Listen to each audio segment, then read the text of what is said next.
In the heart of Brooklyn, New York, on April 24, 1942, a baby girl was born to a working-class Jewish family. No one could have imagined that this little girl, Barbra Jones Streisand, would rise to become one of the most iconic voices in the history of American music, cinema, and culture. But while her journey to stardom was dazzling, the sunset years of her life reveal a complex blend of fame, sorrow, isolation, and quiet reflection. As Barbra nears 83, whispers grow louder, how is she really doing? Behind the walls of her secluded Malibu estate, does the legendary diva live in comfort or loneliness? To understand the present, we must first journey back to the streets of Brooklyn where it all began. Barbra was raised in the Williamsburg neighborhood of Brooklyn. Her father, Emanuel Streisand, was a high school teacher who tragically passed away when Barbra was just 15 months old. The trauma of losing her father at such a young age would leave a permanent scar on her life. Her mother, Diana, was left to raise two children, Barbra and her older brother, Sheldon, on a tight budget. Streisand once said, "I never had a father figure, and I think I was always trying to find that presence, that protector in my life." The family's financial struggles were constant. Diana worked as a school secretary, often emotionally distant and critical of young Barbra's aspirations.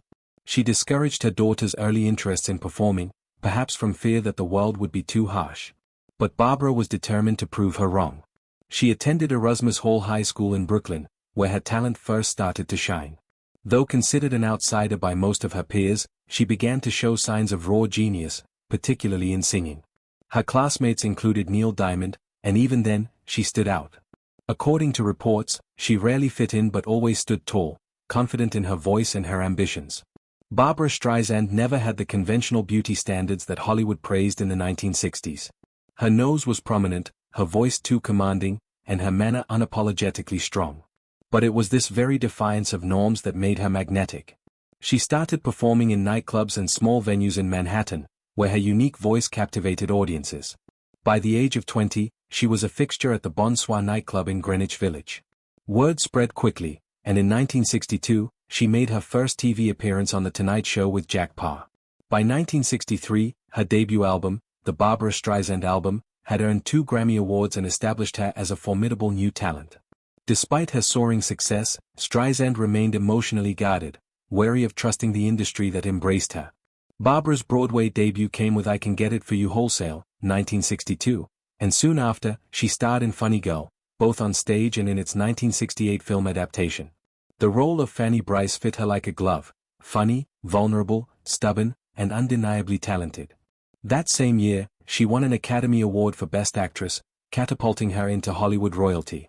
Throughout the 1970s and 1980s, she would go on to deliver one legendary performance after another, The Way We Were, A Star Is Born, and Yentl, the latter of which she directed, produced, and starred in. Few women in Hollywood history had held such power behind and in front of the camera at that time. But with success came pressure.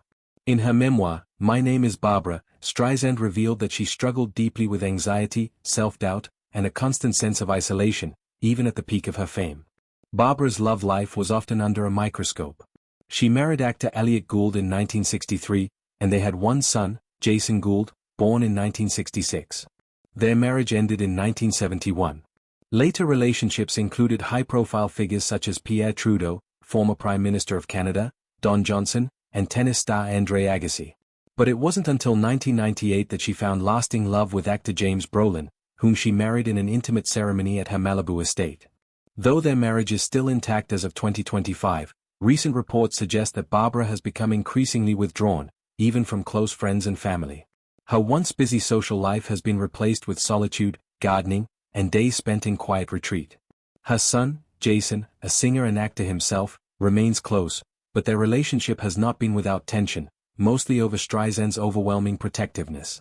In her 2010 interview with Oprah Winfrey, Streisand gave the world a rare look into her private life. "I love beauty. I love architecture. I love design," she said as she walked through her self-curated wonderland. But behind the stunning exteriors lies an overwhelming stillness. Many of the rooms sit untouched. Events once held in the barn, like intimate fundraisers or artistic salons, are rare. Friends say the phones ring less now, the laughter is gone. By the early 2010s, Streisand had started to deliberately withdraw from public engagements. She reduced her performances and appearances, citing extreme stage fright that had haunted her for decades.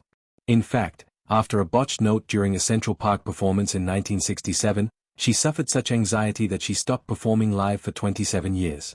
The fear never truly left her. Even during her high-profile comeback concerts in the 1990s and 2000s, she used teleprompters, rehearsed endlessly, and maintained strict control over lighting, sound, and even audience photography.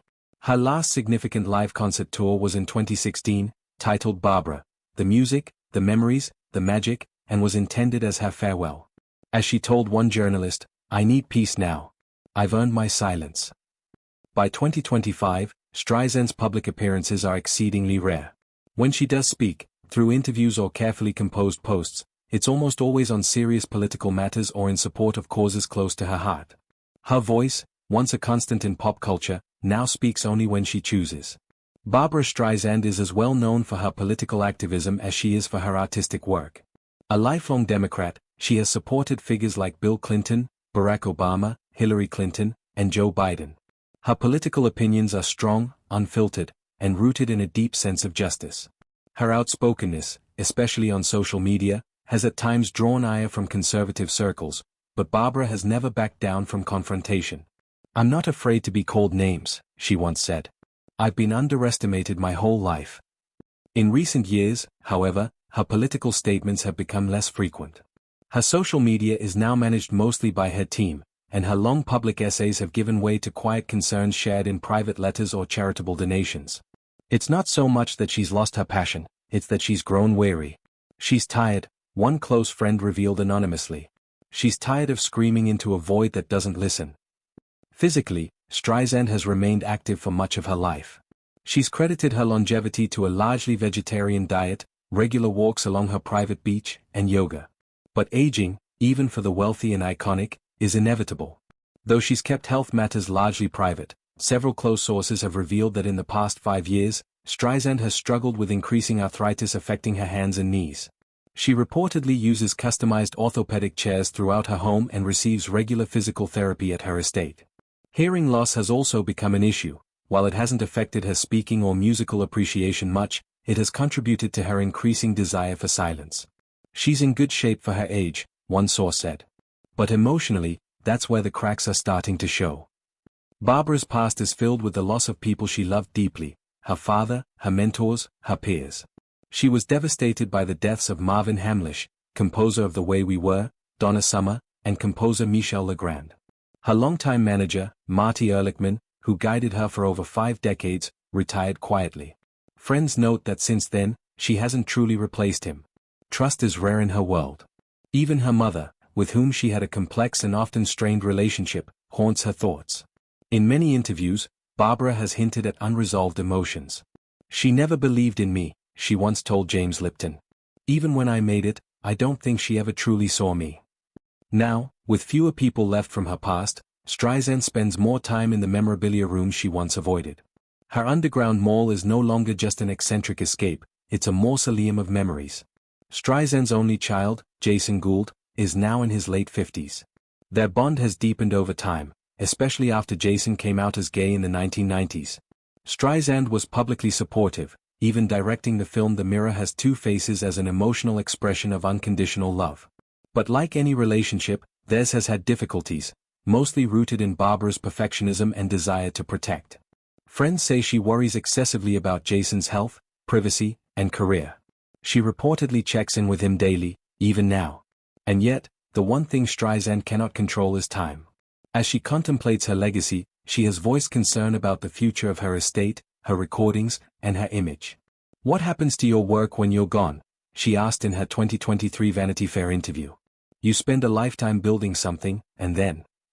In a world where her voice once filled the largest concert halls, where movie screens lit up with her magnetic presence, Barbra Streisand now lives in a quiet where applause no longer echoes. The silence is not painful, it's chosen. Yet within this peace lies something deeper, a sadness not of regret but of reflection. When your legacy is legendary, how do you live with the weight of it? Inside the private quarters of Streisand's Malibu compound lies a room that few have ever seen, a space she calls her memories room. It's filled with awards, photographs, handwritten lyrics, director's notes, fan letters, and costumes from her most iconic films. This is not a room of vanity but of remembrance. Streisand has often spoken about her deep emotional connection to objects. I remember the dress I wore the day I won my first Oscar.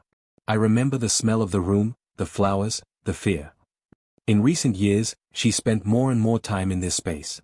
Her assistants describe her sitting in silence, sometimes with her dogs by her side, flipping through old albums and reading old reviews. Some glowing, some painful. It's not nostalgia, one insider said. It's like she's looking for a version of herself that got lost along the way. She has said, sometimes I go through these things, and I think, did I really live all of this, or did I just survive it? Once surrounded by the elite of the entertainment world, Streisand's inner circle has dwindled. Age, distance, and time have eroded once tight bonds. Legends like Frank Sinatra, Lauren Bacall, and Sidney Poitier were not just colleagues but friends. Today, many of her contemporaries have passed on. Those who remain, like Cher or Bette Midler, lead very different lives and are no longer regular visitors. One heartbreaking reality of Barbra's later years is her deepening isolation. While she occasionally invites close friends for dinner, these occasions are rare, and many of those around her are staff, loyal and respectful but not equals. She's lonely, said one longtime friend. Not in the way that cries out for help, but in the way where you walk into a room and realize no one in it knows you the way they used to. In 2021, Streisand released Release Me Too, a compilation of unreleased tracks. Though praised by fans and critics, it felt like a goodbye, an elegant, quiet bow rather than a grand finale. She has hinted that she may never record again. My voice isn't what it used to be, she confessed. There's a quiver in it now, a tremble I never allowed. And yet, fans continue to beg for more. They want another concert, one more film, another duet. But Streisand seems content to let her catalog speak for her. I don't need to prove anything, she said. I've done it. It's all there. My voice lives on whether I sing again or not. Barbra's memoir, My Name is Barbra, finally published in 2023, was a monumental moment for her and her fans. Spanning over 1,000 pages, the book is deeply personal, filled with insight, regrets, humor, and heartbreak. It took her over a decade to write. Some chapters were rewritten dozens of times. I had to confront myself, she admitted. Writing forces you to stop pretending. The memoir reveals sides of her the public never truly saw, her childhood fears, her guilt over failed relationships, her anger at the media, and her vulnerability about aging. It also sparked new waves of admiration and sadness. Fans and celebrities alike praised the honesty, but many noted a melancholic undertone that suggests Streisand may be slowly preparing to fade from public life for good. Streisand's home includes a wraparound balcony overlooking the Pacific Ocean. She spends hours here, often at dawn or sunset, wrapped in shawls, sipping tea or wine, surrounded by her dogs. She watches the waves, the seabirds, the passing boats. It's here that she finds solace, a friend shared. I used to sing to millions, she once said. Now I sing to the sea. Her voice, even in private, still holds power.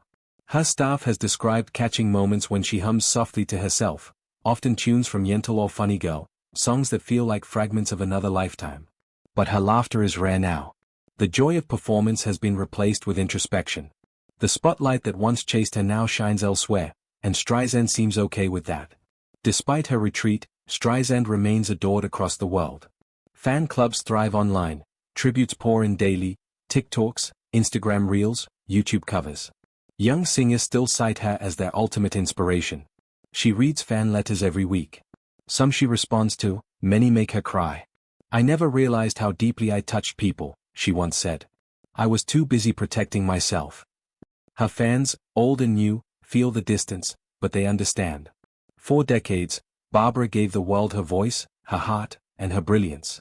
If she now wants peace, they will give it to her. But they will never stop loving her.